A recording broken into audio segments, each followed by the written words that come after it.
Okay, we are live now. Uh, let's hold on for a few seconds for the participants. Good morning, all. Hi, welcome to another interesting session with iSchoolConnect. We'll wait for a few minutes for our other participants to join. We are going to have an interesting session today. We have a very special guest with us live, all the way live from Vancouver, Canada. So welcome, Mike, to our interesting session on studying in Canada. We'll wait Thank you very for much. a few minutes for our other participants, our other colleagues to join. Meanwhile, I'll request all of you, our fellow attendees, to type in the cities where you are from so that we get a glimpse of our audience. So in the chat section, if you could just type in the cities you are from, we'll get going in a few minutes.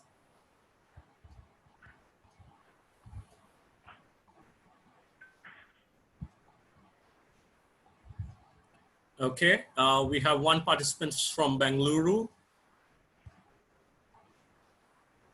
Just in the chat section, if you can just type in the city where you're from, it will help us understand where our participants are from.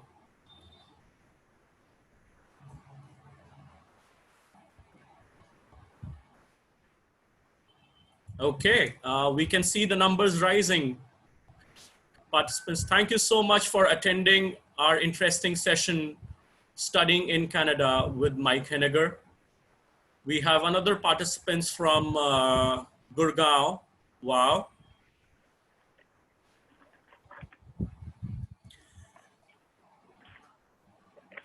Okay. A few more seconds, guys, and then we'll get going. Okay. In this session, typically this session will be of 1 hour long. Mike will describe what it is, what are the experiences in studying in Canada, how you should go about applying to universities in Canada, what differentiates Canada from the rest of the world, and he'll also describe upon the process of applying to a Canadian university and what are a few great courses that you can actually you can actually study in Canada. So we can get started, Mike. I'll introduce Mike briefly. Mike, can we go to the next slide? Sure. So Mike is the Vice President of Marketing at Vancouver Centre of Entertainment Arts. It's an amazing institution based out of Vancouver. You must have all seen Game of Thrones. So Mike and his team at Vancouver Centre of Entertainment Arts, they were the people who designed the dragon based out of Game of Thrones. Mike is an higher education expert. He was a part of the Thompson Rivers University as Director International and Managing Director Global Operations. He worked closely with King George International College. He himself has pursued his education for Gonzaga University and has a master's degree in education, leadership, and administration. Wide range of experience, and has more than 15 years of experience specifically in the education industry. So thank you so much, Mike, for addressing our audience, and thank you so much for spreading light on how our students can actually study in Canada. Over to you, Mike. Well, awesome. Thank you very much for that introduction. And hello, everyone. Greetings from Vancouver, where it's a little later than there, where it's 9:30 in the evening here. Yeah, you know, I think today kind of a few goals of what we want to go over as we go through this. I just want to kind of share experience. I've been traveling to India myself for past more than 10 years. I've visited India probably 30 times or so. And I've met thousands of students just like yourself who are looking to go to Canada or to other countries to pursue their education. And I see a lot of common pitfalls and a lot of common questions that people have. So I'm going to go through and talk about specifically what that means in the Canadian context, why Canada is such a popular destination now, perhaps the hottest destination for international students. Canada has really been trending over the last 4 or 5 years. So I'm going to talk a little bit about Canada as a destination and why it's become so popular and what the advantages are. I'll talk about some specific institutions. I'll use my institution as an example. And we'll talk about these things of why Canada. We'll look at some of the top universities and programs and look at the kind of education system within Canada and what the different options that are available to you.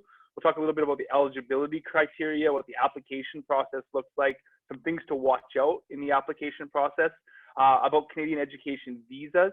And I have some kind of new information there. There's been a lot of briefings being done by the Canadian government. So I'll share some of that information with you. Academic criteria, document checklists. We'll talk a little bit US versus Canada and some frequently asked questions. But I think, a couple of the other things is I'm going to share a lot of stories of Indian students that I've met that have come to Canada, have been really, really successful, or also some of the mistakes that I see young Indian students make as they come to Canada and they're not properly prepared. So it'll be a mixture of kind of facts, information, and stories. So we'll hop into it. Why Canada? And a lot of people are looking, obviously there's the big destinations of Australia, US, the UK, Canada, and a lot of emerging markets as well. China attracts a lot of Indian students, as do many other countries. If I look at why Canada and I break it down, I think what's the most important thing? First of all, there's ample education opportunities to students. So there's a ton of variety in terms of where you can study. And I'll come back to this, whether you want to study in a large city at a top research university, whether you want to study at a polytechnic and learn a skill that goes into a job. There's a lot of opportunity there. The quality of education is top notch in Canada. We have our universities are world class. And if you're coming to especially a public institution in Canada, the quality of the education is really guaranteed by the government. So you don't have to worry about, losing your money or getting ripped off or falling into a scam. But that's why the research is so important. Every semester, every term, I see students who have come to us and transfer into my institution because they've went into another place where they didn't do their research. They're not able to get a work rights, they're not able to get postgrad work rights. There's very limited immigration possibilities. The quality of the education is not that low because they didn't do their research. So if you're looking at the top universities, you're looking at the public institutions in Canada, whether it's a college or a university, you're really guaranteed that quality of education. We have internationally recognized academics and programs.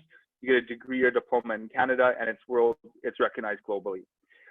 There's affordable cost of studying and living, and we'll talk about what some of those price ranges look like and what you have to expect to be able to budget, to be able to come to Canada and live a good life and have a good education.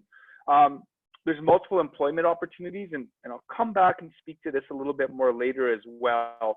The fact that that's probably one of the biggest value propositions Canada has is that when you come to study at college or university, you're able to work while you study.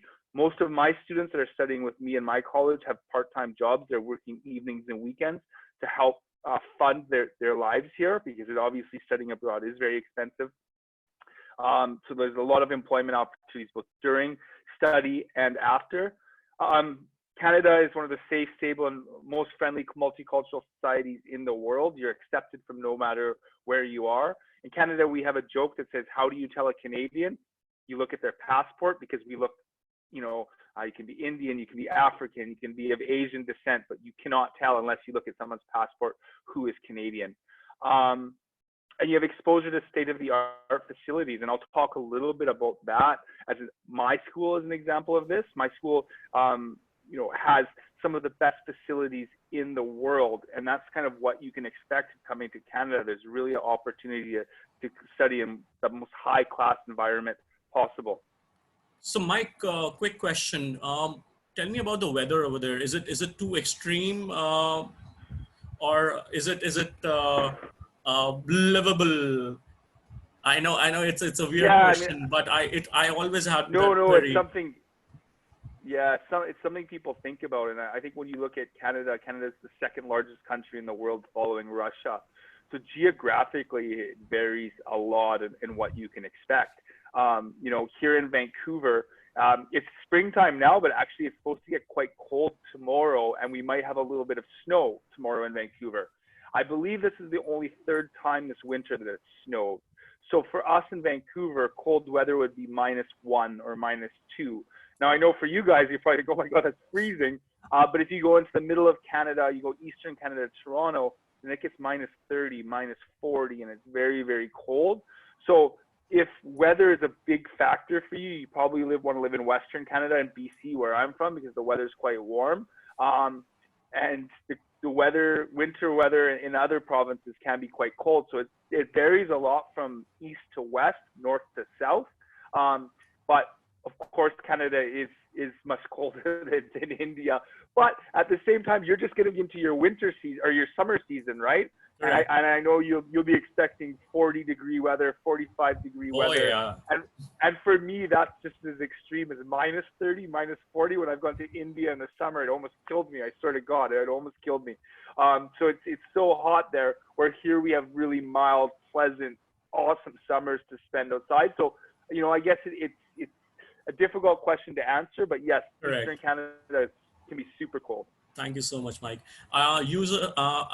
Audience, I would request you all to keep posting questions into the question section. Mike will keep on taking questions as and when required. So thank you so much, Mike. We can go ahead. Sorry, sorry. You know, I'll talk about this quickly, but this just really speaks to the variety of the education that we have here. This is top universities and programs, and I'm not going to go through every one of these, but you can see from engineering, arts, business management, social science, computer science, life sciences, we have some, you know, every level. This doesn't even list a lot of the colleges on there. This is speaking mostly of the universities.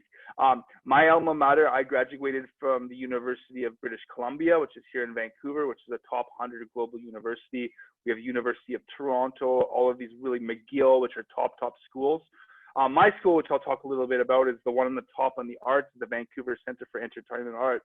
We teach animation, visual effects, and game design for artists, designers, and people with technical backgrounds.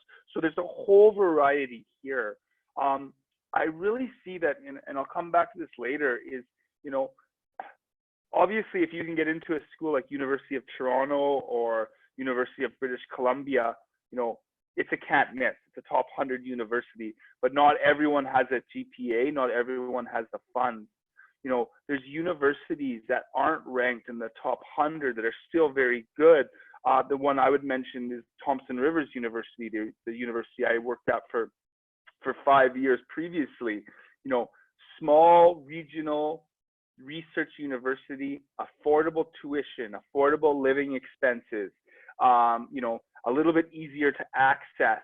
So really you have to be able to sort out, you know, what is my funding, what are my grades, and then Canada has an option for you. And what is the purpose? Is it to get into research? Do you want to go on and pursue a PhD? Do you want to get a job immediately after school?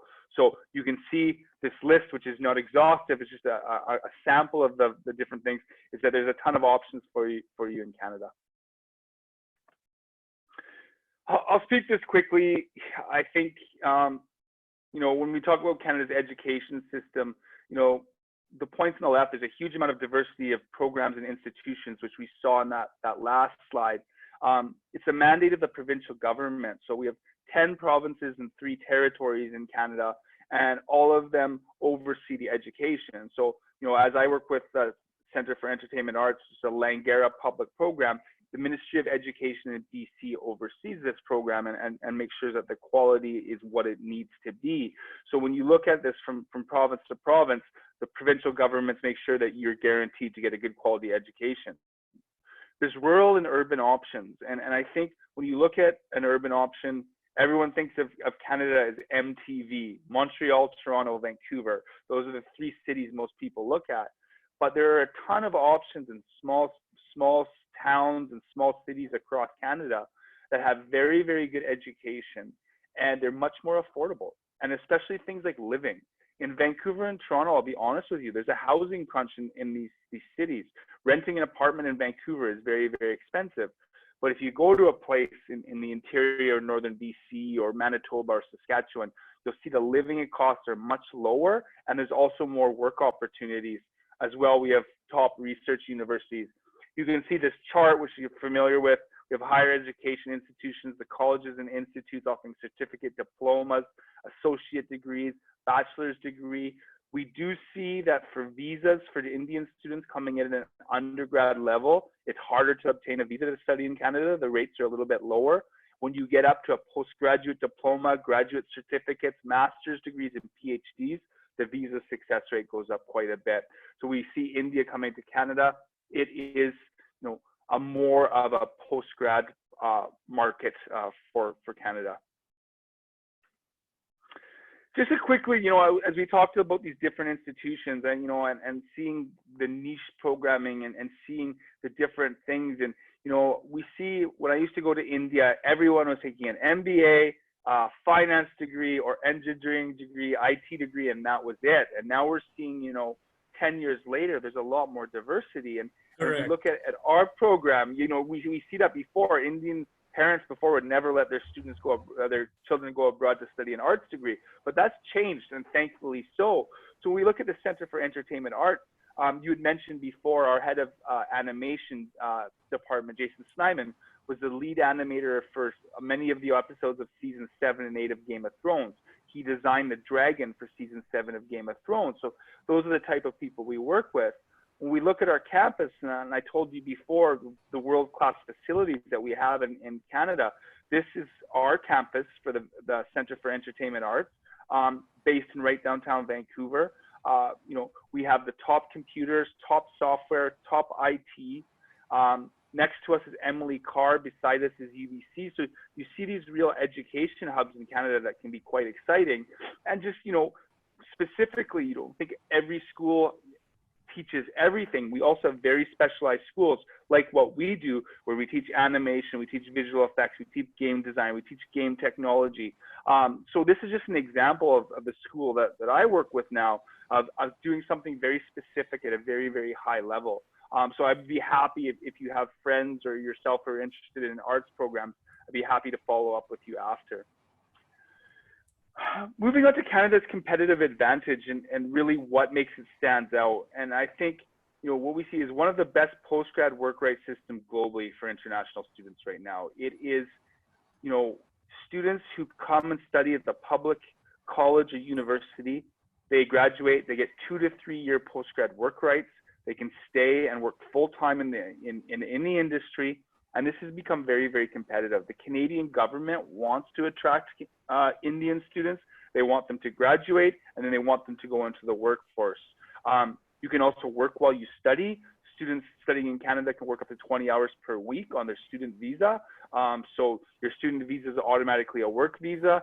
So again, having a part-time job. And a decade ago, that wasn't the case. This is a new policy, newer policies of Canada to give you more success. There's very strong visa success rates for Indian students. It's the student direct stream allows students to apply through a very specialized visa process for India.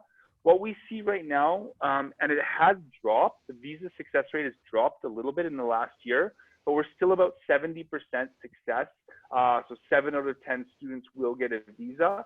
And what we see is a lot of the people that don't get a visa, they don't have the necessary funds, or they made a serious error when they filled out their application, and then they often refile and get it the second time. So that success for Indian students is very good. The process is very quick, so the visa shouldn't be really a problem. So that means ROI in Canada is one of the highest across any other country globally. Is that right? Well, yeah, and I'm going to come back and show some stats on Canada that really shows that Canada's international student numbers has grown more rapidly than any other country over the past 4 years. And the reason for that is because there's really good value here, and students like what they get in Canada. So you can work, you get a really good education, and then you can stay after you graduate and continue to work and get experience in your field, either stay in Canada or return home and pursue a career there. So yeah, I think it's all about ROI. I often joke, I'm getting older now, but when I graduated high school, I didn't know what I wanted to study, and I studied an English literature degree because I loved reading. And, I didn't think about ROI. I didn't think about any of those things. I just thought, I'd like to study literature, and I think now young people, the people who are on this call, are probably much more interested in what jobs that they can get and what the ROI is going to be. And I believe Canada has the best ROI of any country. Correct. Absolutely. Yeah. Yeah, and then, like I said, many Indian students are looking to stay on, and the migration opportunities into Canada. Like I said, if you graduate, get a 2 to 3 year postgrad work permit. If you find a job in certain fields, then you're able to immigrate to Canada if you so choose. Brilliant. This kind of just shows how fast the Canadian market has taken off, and I think this is a really interesting slide. So Canada's position as a study destination, we're number 3 destination after US and Australia. Canada and the UK are just right around that third. They're very, very close to being even. And we had 642,000 international students come here last year. So one, I think this is a positive because it shows that Canada is very open to international students. 2, I'll talk a little bit of how this can be problematic because now a lot of programs are filling up and it can be harder to get the program. So if we look at the history, the 5-year history from 2015 through to 2019, and we look at India in 2015 had, around 49,000 students. Fast forward 5 years and we have 220,000 students, a 350% increase. So that's absolutely massive. And like I said, the thing that I'm going to talk about is that means that students coming to Canada now have to be more careful about the application, have to apply early, have to have their documents in order. There's no room for error because those seats for every program fill up very, very quickly. There's a huge amount of competition to get into the program. So I think before the one of, get your application in last minute and still be able to come to Canada, that's no longer the case. People have to apply quite early. So I just want to use that as a point here. I'll go through some information from the ISEF iGraduate Barometer that shows about people where their interest is, and you'll see how popular Canada is now. So for vocational programming, Australia is still number 1, but when we look at undergrad top 10, Canada is by far now the most popular destination, of which for undergraduate studies. When we look at postgraduate, graduate, again, Canada is number 1 there. When we look at MBA programs, you can see here that Canada as well is up out in front now and has increased year by year. These are amazing statistics. Yeah, almost in all postgraduate educations, be it MBA, be it masters, Canada is among the top when it comes to placing students in countries. Wow.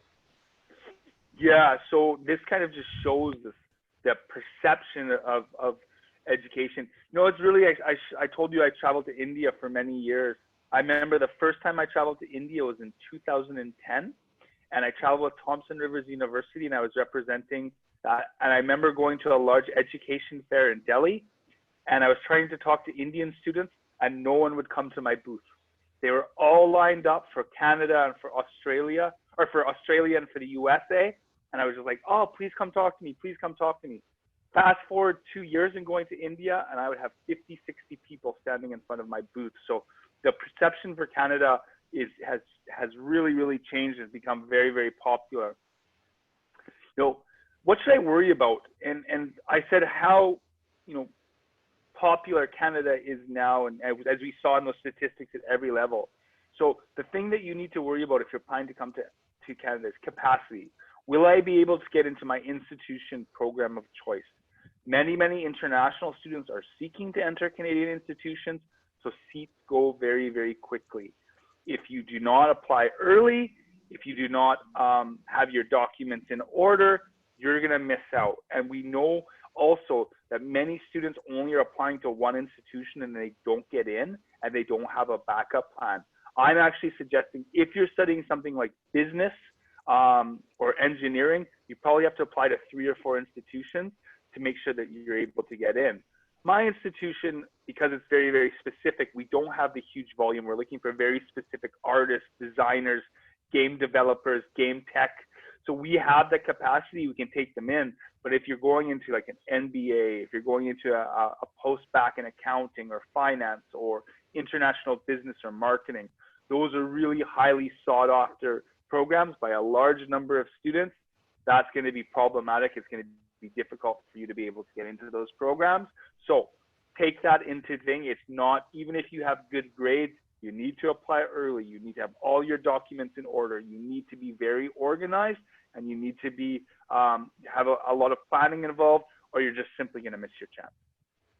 When should a typical applicant start thinking or start working towards his application, or at least start researching about institutions? Yeah, I mean, I think the research probably should be happening a year out, right? And I think, you know, we used to see in Canada, people would apply, you know, for the September intake, and they would be applying in you know, May or June, and now that's pulled back 3 or 4 months. That application should be going in, you know, 6 months out. I mean, some institutions are still taking, you know, applications for September. I'm still taking applications for May, but a lot of programs I know are completely full for September 2019. And I know some programs are already filled for the following January or 2020, and are filled for January 2021 are already filled. And these are the big colleges, Seneca, Humber, you know.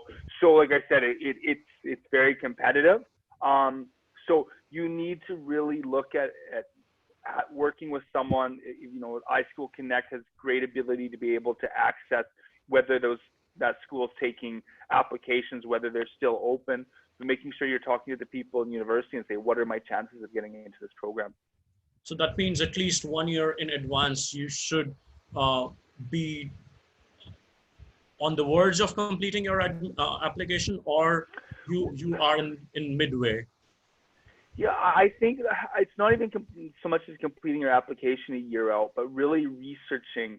Do I want to study in British Columbia? Do I want to study in Toronto? Which institutions? Making that short list of institutions, collecting the information, making sure that your GPA, making sure that your IELTS is what's required for that institution, and really focusing on those type of things. So you know what your options are, and then you're working towards applying for those top 3 institutions that you want. Certainly. Thank you. Yeah. So that's, I mean, the academics, I think what, you know, some of the other things people should worry about to find part-time work to support my studies. I really worry about students focusing entirely on being able to pay for their living with work, because if you don't find work, then you can be in a very tough situation. So keep that in mind. You should have the budget to be able to come to Canada without working, but hopefully you'll find a job. Housing options. If you're going to Vancouver, if you're going to Toronto, if you're going to Montreal, realize that these are very, very popular cities. Their real estate market is very hot in these things, and finding apartments can be difficult.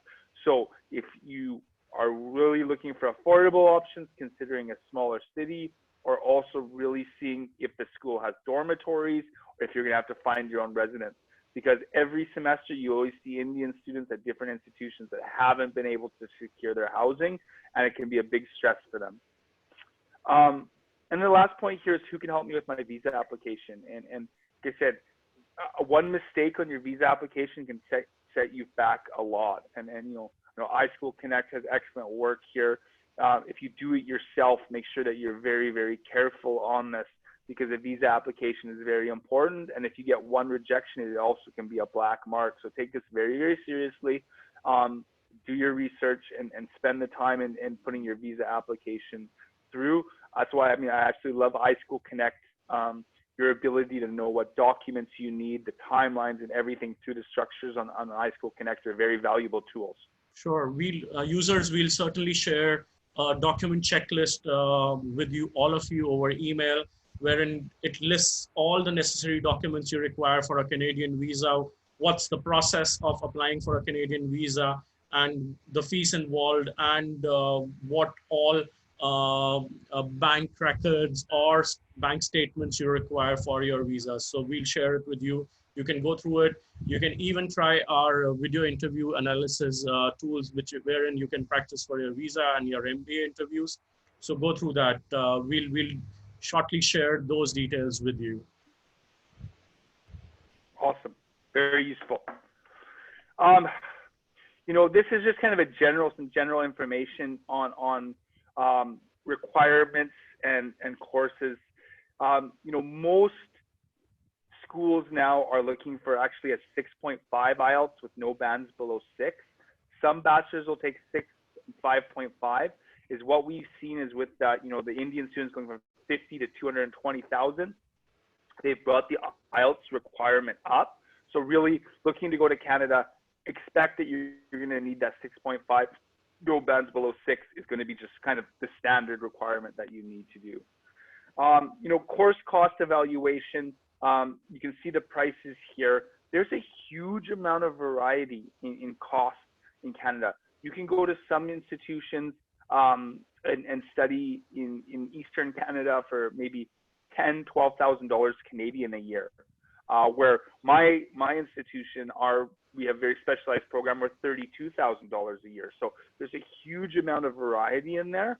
So really, looking for the institution that fits your budget and price line, and looking where you live, it really changes a lot by city to city. Vancouver and Toronto, Montreal are almost always going to be more expensive by tuition, but you can see here the basic prices that bigger cities, popular cities will be expensive, definitely. But if you go to other popular institutions that are located on the outskirts, or probably not so popular cities, they'll be cheaper, wherein the accommodation as well as the cost of living will also be cheaper. Whereas probably in Vancouver or Toronto, the cost 100%. Of living will be high as well. 100%. This is just, we kind of talked through this here with the application process, and I think this is the part that iSchoolConnect, again, that you can really look at. We see here again, as we just said, we were talking a year out, we're researching schools, we're preparing all the way through. With number 8, apply for scholarships. I think in Canada, if you're looking at scholarships at the PhD level and at the master's level for top students, there are scholarships.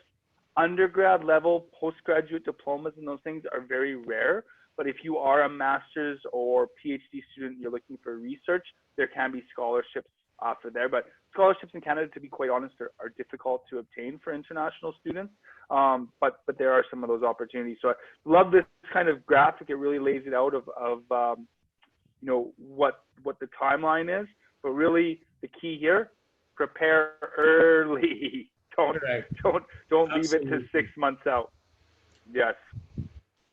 And again, talking about what the Canadian education visa is, you get your acceptance letter, you start your application, with the conditions. Now with SDS, it's a much simpler process. You can get a bank loan in India as well that fits into the thing. But talking to your agency, talking to iSchoolConnect on how you do this is the best way. I'm not an expert on getting visas in India, being from Canada. So again, I really look at the follow-up that iSchoolConnect can do with the people on this call to help them through that process. Certainly. Folks, reach out to us for any visa-related queries. We're going to help you out. Yeah. And again, this document checklist, all of these things is again, what iSchoolConnect can do very, very well. Sure. But like I said, I think so many students that I see lose their chance for their dream school by laziness and by being unorganized. They have the grades, they have the IELTS, but they don't take the process serious. And the process is a very stringent and has no flexibility. So don't be that student. I'm always sad to see when students miss their intake because they forgot to include something because they were a little bit lax on that. with Canada versus US, I think I spoke to some of these points before with the postgrad work rights, with the work during study, the employment opportunities, the permanent residencies. I think in general, Canada focuses more on GPA and IELTS. Those are the two things that really, really important is what is the GPA of your undergrad if you're coming into a graduate, what's your GPA for that. Also, we see in the US, I think there's a little bit more students do undergrad versus postgrad in the US, where more students in Canada are almost entirely focused on the postgrad. But really, like I said, for Canada, it's what is your grade point average, what's your averages in school, and what is your IELTS. And then the caliber of universities, there's excellent universities across both. I think US just being a much bigger country with much better universities, you have the whole Ivy League system, you have all of that with a lot of this. But other than that, I think there's a lot of similarities. I think with the current government in the US versus, Trump versus Justin Trudeau, Trudeau is much more open to have international students, where the US has closed it and made it a little bit more difficult. Right. But that being said, there's some of the best institutions in the world still reside in the US. Correct. Questions? Yeah, frequently asked questions. And the one that we have here, can you tell me about living expenses for students studying in Canada? I'll ask the question and we can answer it together. Sure. Okay. Good university for construction management. Oh, I have to research that. I don't know off the top of my head. That's a very niche question. Naresh Punia, we will get back to you on that. That requires a specific research from our part. You can actually visit iSchoolConnect. We have over 100,000 programs. You can just type in construction management in Canada, and you'll get universities. We will definitely revert back to you over email as well. Next question. I'm a PR holder. Will I be eligible for an in-tuition fee? Yes, you will. As a PR holder, you will be paying domestic tuition fees, which are much cheaper. So you will pay the same tuition fees as a Canadian resident. Do I get a preference over international student? I hope yes. Yes, you do. Definitely.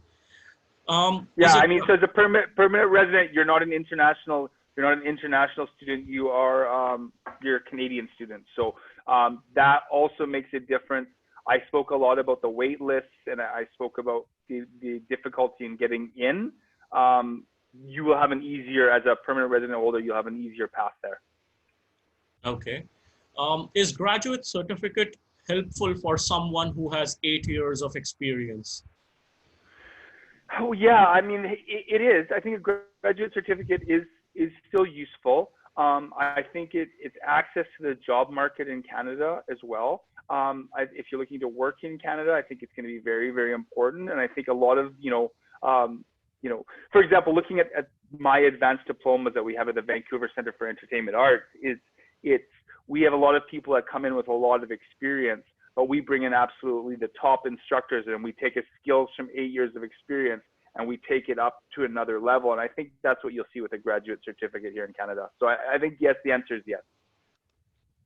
Do you have specific websites which gives me detailed comparisons in terms of university tuition fee, housing options, minimum eligibility criteria?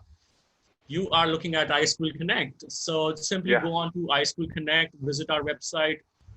We have more than 4,000 universities across the globe with over 100,000 programs, and you get detailed information where you can compare tuition fees, you can compare eligibility, you can compare universities, all that information, acceptance criteria, all that information is readily available on iSchoolConnect. So Shrikar, you can actually visit iSchoolConnect and you can avail all that information at the tip of your hands. So just go and check it out. Is there a website forum where I can find universities with housing options? Shrikar, again, visit iSchoolConnect. You can even reach out to our team and we are going to guide you and help you find the right universities. Okay, I have 69% and I see most of the public universities require 75% overall. Please suggest me some universities. I want to study business analytics. Yeah, and again, I think this is something that's research that you have to do. I'm not going to say which university that you should go to. That's just legwork. You have to do the legwork and see where the things, and also iSchoolConnect again shows where those things are. So looking through the software is going to be best. Yeah, that's. So Redmi S, you can actually try out our recommendation engine tool. So simply register on iSchoolConnect, and in your student dashboard, you will be able to see in the overview section, there is a tool, which is the recommendation engine. You just need to type in all your profile details, what you want to study, and it will provide you recommendations in a click of a button. From Canada, UK, USA, you'll get all those recommendations. You can find the most preferred university for yourself, most suited university for yourself at a click of a button. So head to iSchoolConnect and register yourself and try out our recommendation engine tool for free. Similar question by Ash: which university is best to go for cloud computing and network management? I would recommend probably Waterloo would be very good for that. It's has top cloud computing things. So Waterloo in Ontario is very well regarded in that field. Correct. Waterloo, typically all top universities in Canada are popular for their technology programs, technology related programs. So cloud computing and network management is one of the most preferred and sought after technology programs. So you can try out for any of the top Canadian universities. Also, you can head to, you can try out our recommendation engine tool. It will give you pinpointed university recommendations. So try it out. Rashmi has a question. What's the difference between an MBA and a PGDM, postgraduate diploma in management? Yeah, I mean, MBA is a higher level, but to be that simple, I mean, it's going to be harder to get into. It's going to be better recognized. So it's a higher level qualification. So there's not huge difference, but MBA is a degree program, whereas PGDM is a diploma program. So that's the basic difference. Academically, both tend to be quite similar. Okay, am I eligible for a master's in Canada with 3-year bachelor's degree and 5 backlogs? Yeah, the backlogs will be specific to each institution on which level you can get. You know, most Canadian institutions do accept a 3-year degree now, so the 3-year degree should be fine. And it's going to change from institution to institution on whether your grades are good enough to get in. That would be my answer on that, I think. Sure. Which university should be preferred for, again, computer science, mainly AI and programming? Similar answer, University of Waterloo is one of the most popular across the globe. You can also try out our recommendation engine tool to get pinpointed information, Amritanshu. Hope that helps. Give us feedback on the recommendation engine tool via email, and we'll try to improve it if necessary. Okay, guys, if you have any more questions, do share it with us over email. Mike, any final comments? No, I mean, like, I guess hopefully you do decide Canada. We'd love to have you here. You know, but make sure that you plan it out. Ask those questions, do the research, get that information that you need to use. iSchoolConnect is a great way to get that information. And thanks for the opportunity to speak with you today. And you know, follow up with iSchoolConnect. And if anyone does have friends or family or colleagues that are interested in animation programs or arts programs, please do consider Vancouver Center for Entertainment Arts, Langara. It's an awesome program. Yeah, and it was lovely speaking with you guys today. Thanks so much for the opportunity. Brilliant. Reach out to Mike for if you guys are interested in basically entertainment arts. So Mike will definitely help you out. It's an amazing institution which has a lot of offerings. So reach out to us. We'll help you connect with Mike. And for any other international studies, studying abroad queries, you can reach out to us on this through the email address hello@iSchoolConnect.com and the mobile number mentioned. Do follow us on our social media channels. We will be sharing this presentation over email to you. Also, all our attendees and all our users will be getting a 25% discount on our subscription packages. You will receive the details shortly over email. So stay tuned for our next amazing webinar, which we're gonna announce shortly. Thank you so much, Mike, for being there on this session and guiding our audience about international education in Canada. Thank you so much. My pleasure. Have a good day, everyone. Thank you. Thank you so much. Good luck for your future endeavors, everybody. Thank you.